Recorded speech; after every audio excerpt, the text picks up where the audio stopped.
Everyone, my name is Nishu Sharma and you all are watching Clip News India. तो आज हम बात करने जा रहे हैं 8th पे कमीशन के बारे में। केंद्र सरकार हर 10 साल में अपने कर्मचारियों और पेंशन पाने वालों की सैलरी, भत्तों और पेंशन की समीक्षा करती है ताकि महंगाई और समय के हिसाब से उनकी आमदनी को संतुलित किया जा सके। इसी बीच डीए को लेकर एक बड़ी खबर सामने आई है।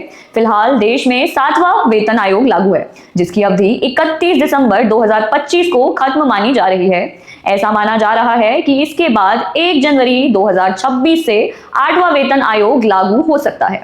हालांकि सरकार ने नवंबर 2025 में ही 8वें वेतन आयोग के टर्म्स ऑफ रेफरेंस यानी कामकाज की शर्तों को मंजूरी दे दी थी, लेकिन आमतौर पर किसी भी वेतन आयोग को अपनी पूरी रिपोर्ट और सिफारिशें देने में करीब 1.5 साल का समय लग जाता है। ऐसे में जब तक आयोग अपनी रिपोर्ट सौंपकर सरकार से मंजूरी नहीं ले लेती है, तब तक कर्मचारियों को 7वें वेतन आयोग के हिसाब से सैलरी मिलती रहेगी।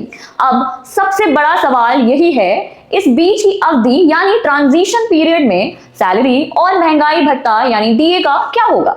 अगर पिछले वेतन आयोगों का अनुभव देखें तो जब भी नया वेतन आयोग लागू हुआ है, सरकार ने बीच की पूरी अवधि का एरियर दिया है। इस एरियर में बढ़ी हुई बेसिक सैलरी, भत्ते और रिटायरमेंट से जुड़े फायदे शामिल होते हैं। यह पूरा हिसाब नए फिटमेंट फैक्टर के आधार पर किया जाता है, यानी जब 8वां वेतन आयोग लागू होगा तो कर्मचारियों को एक साथ अच्छी खासी रकम एरियर के रूप में मिलने की उम्मीद है।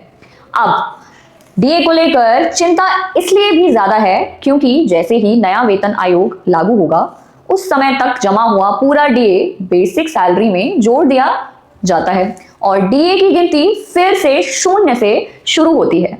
मौजूदा स्थिति यह है कि 1 जुलाई 2025 से डीए 58% यानी कि 58% तक पहुंच चुका है और अगली बढ़ोतरी 1 जनवरी 2026 से होनी है। नियमों के मुताबिक जब तक नया वेतन आयोग लागू नहीं होता, तब तक हर 6 महीने में डीए बढ़ता रहेगा, लेकिन जैसे ही नया फिटमेंट फैक्टर लागू होगा, पूरा डीए बेसिक में मर्ज हो जाएगा और इसके बाद नए बेसिक पर डीए दोबारा जुड़ना शुरू होगा। इसी बात को लेकर कर्मचारियों में असमंजस और चिंता है कि महंगाई के इस दौर में उन्हें कितना फायदा या नुकसान होगा। इस बीच कर्मचारी संगठनों ने सरकार के सामने एक वैकल्पिक सुझाव भी रखा है। All India NPS employees federation के अध्यक्ष मंजीत सिंह पटेल का कहना है, अगर जनवरी 2028 तक डीए करीब 74% तक पहुंच जाता है तो सरकार को पूरा डीए खत्म नहीं करना चाहिए। उनका सुझाव है 50% डीए बेसिक सैलरी में मर्ज किया जाए और बाकी 24% डीए पहले की तरह जारी रखा जाए। उनका मानना है कि इससे महंगाई के समय कर्मचारियों पर ज्यादा आर्थिक बोझ नहीं पड़ेगा। साथ ही उन्होंने यह भी मांग की है कि नए वेतन आयोग में फिटमेंट फैक्टर कम से कम 2.64 रखा जाए और न्यूनतम वेतन तय करते समय परिवार की यूनिट 3 की जगह 5 मानी जाए। अब देखना यह होगा कि सरकार पुराने नियमों के अनुसार पूरा डीए बेसिक में मर्ज करती है या कर्मचारियों के सुझावों को ध्यान में रखते हुए कोई बीच का रास्ता निकालती है।